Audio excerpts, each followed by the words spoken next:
I met Mulius Caesar, or Mew for short, 4 years ago at the local animal shelter. Among all of the litters of sweet, round-bellied kittens, he immediately caught my eye. A stocky and scruffy thing, staring forlornly out of his cage.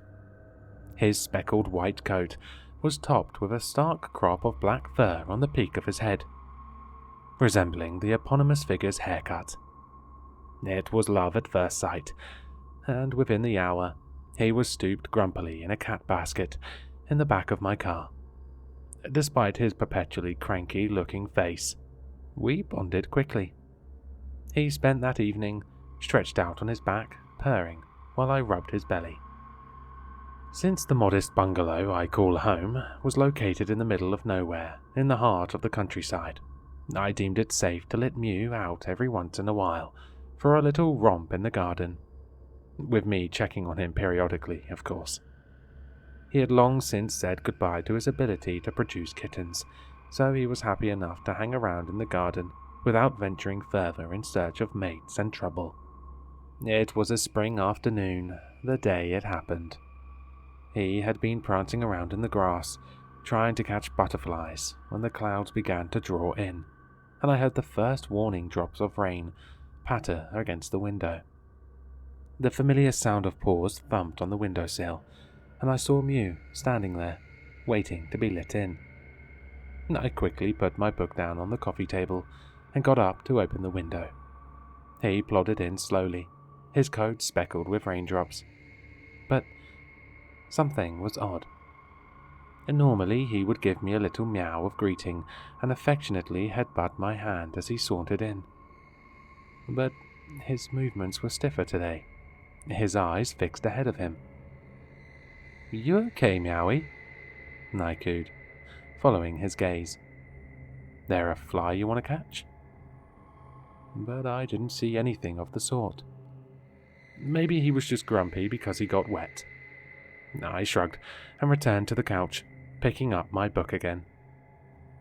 I expected Mew to appear on the armrest next to me, looking for pets, or to hear him scurrying around the room if he was in a more hyper mood. After a few minutes of silence, I glanced over my shoulder to see where he went. He was still standing there. Not sitting, licking his paws, or perhaps watching the birds outside intently through the window. He was just standing, his back straight and paws planted stiffly on the windowsill. His head was turned to stare into the empty space of the room, his eyes wide and somewhat dazed.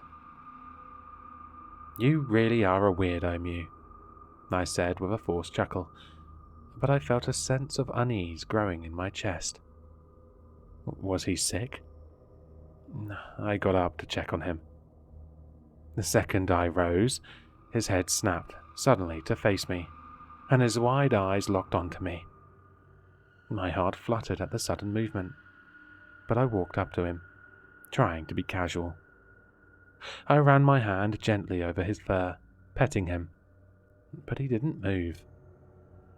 He felt colder than usual, his fur slick and somewhat greasy. I was feeling really worried now. Odd behavior and a cold body temperature is never a good sign in an animal. I turned and went to get my phone and call the vet, when a meowing sound caught my attention. But it wasn't coming from you. It was coming from the opposite window. And there he was, Mew, meowing desperately and doing his little dance of walking back and forth on the sill and pawing at the glass. But how was that possible? Over my shoulder, Mew was there too, inside, his empty gaze now fixed on the other Mew. I felt sick, but what was I supposed to do? I let the other Mew in, and immediately he pushed his little head into my hand as he rushed inside, a low rumbling purr erupting from his throat. Just like he always does, his fur soft and warm in my hand. Then he saw the other cat, what I thought was Mew, and froze. After a few tense seconds, the evidently real Mew let out a sharp hiss before bolting and disappearing into the hall that joined onto the living room. I quickly closed the door behind him. The other cat must just be a stray, I decided. Its striking resemblance to Mew was certainly strange, but it is possible that the shelter had originally picked up Mew from this area. What if they were litter mates even? Yeah, that must be it. But I didn't want Mew to catch any diseases from him, so he was staying in the hall for now. I turned around, expecting to see the weird stray on the windowsill still, but instead, he was standing on the coffee table. He stood straight and unmoving yet again, his head cranked backwards to stare at me with the same empty gaze. I hadn't heard him move. Okay, I sighed. There was something off about this animal. He probably needed to see a vet or something. Normally, I would have considered taking him in myself, but my hands were full with Mew, and to be honest, it hadn't exactly endeared me. I grabbed my phone to call the animal shelter. Maybe they could pick him up and take him to see a vet. I walked into the kitchen with my phone to my ear as the number dialed, nudging the door shut behind me. I don't know why, but I didn't feel like staying in the living room with that cat. Hello, this is Poor Buddy's Animal Rescue.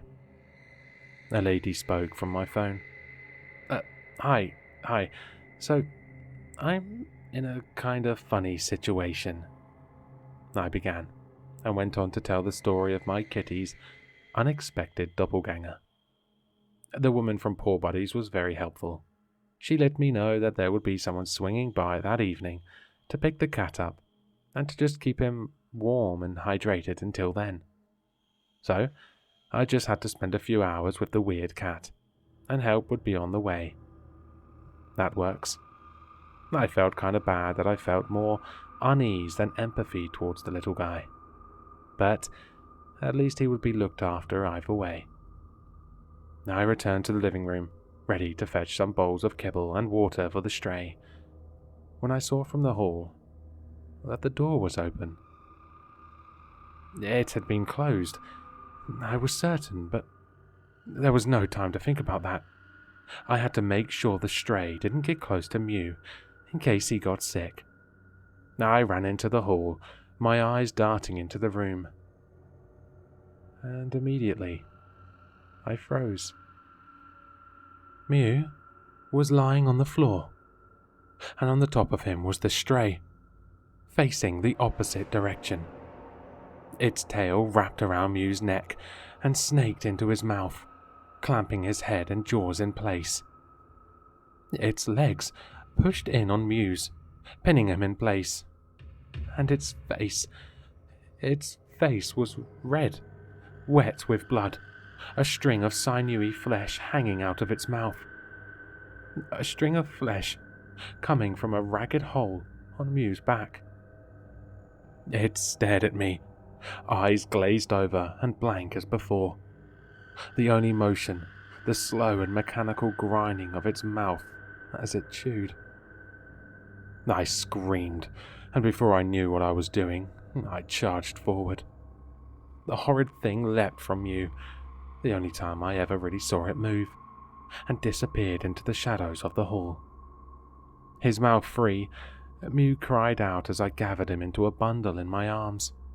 I ran to my car, both heart and mind racing, and gently deposited Mew's small form onto the passenger seat, before leaping in myself and slamming the door as I jammed the keys into the ignition. The veterinary receptionist looked at me like I was crazy when I barged in, babbling and hysterical, my little Mew clutched to my chest and staining my shirt with blood. But they saved him, and that's all I cared about. My little buddy was going to pull through. He stayed with the vet that night, stitched up and on painkillers and antibiotics, so they could monitor him. The vet looked at me strangely as he escorted me out, asked if I was all right. I shook my head, tried to act normal, said I was okay. I wasn't really okay, but what was I supposed to say? He was puzzled by my story, but said that he'd look into the weird cat and its aggressive behavior if I could bring it in.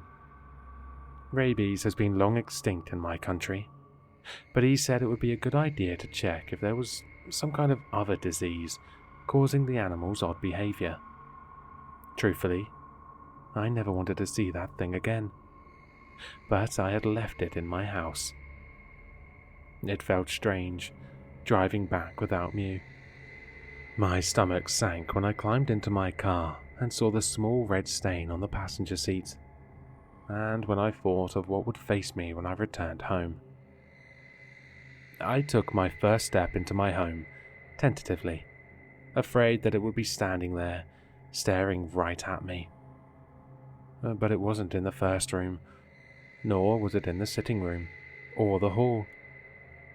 I looked everywhere for that cat, that thing, but it didn't seem to be anywhere. None of the windows had been left open, so where had it gone? I searched for hours before I gave up. I swear, I checked every room, every possible hiding spot, but it simply wasn't there. A volunteer from Poor Buddies showed up as planned and left disgruntled after I had to tell them that the cat had escaped. I told them I must have accidentally left a window open, put on my best sheepish grin, though I knew that wasn't the case. I called my mum that evening. After explaining the situation in the most normal terms I could, I asked if I could stay at her place. I told her that it was because I was too upset to be alone, not because I had become scared of what could be hiding in my own home. It's been a week, and Mew is home with me now. He's slowly returning to his old self, though sometimes he gets a fearful look on his face, staring intently into whatever nook or cranny of the room has caught his attention. I don't blame him. I feel the same. I don't let him outside anymore, and I keep him close at all times. I can't sleep if I don't feel him curled against me. I never saw that thing again. I can't bring myself to call it a cat. There's this awful, inescapable feeling in my core that tells me it was something else. Sometimes I think I see something glinting at me from the shadows, like a feline's eye, but it's gone before I can even register it. I think I'm going to move soon. I don't feel safe here anymore.